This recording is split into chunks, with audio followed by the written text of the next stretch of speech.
Hello mga boss madam. So meron tayong unit dito na Nissan Sentra. Bagong-bago to. Char, joke lang. Old model. So magche-change lang tayo at magpapalit tayo ng oil filter. So yun na nga. Tinatanggal ko na yung oil filter niya. Kahit na mainit-init pa yan.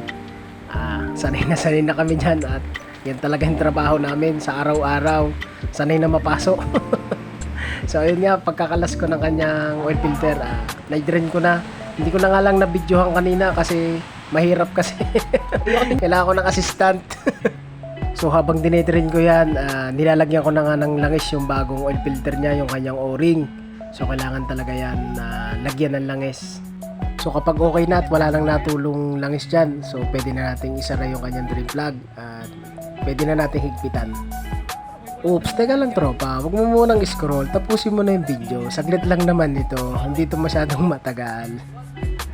Char, joke lang. Basta pag nag-comment ka, babawi din ako sa'yo, tatapusin ko din yung mga video mo. Kapag okay na at mahigpit na yung ating drain plug, so pwede na natin ikabit yung ating oil filter na bago.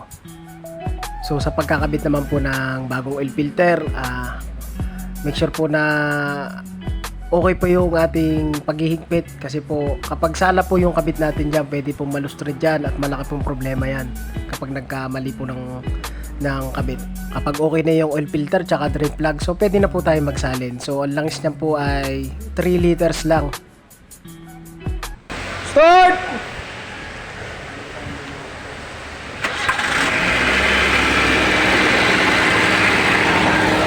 Ayun, kapag okay na, start na natin. So, double check na lang natin kung may natulog ba sa ilalim.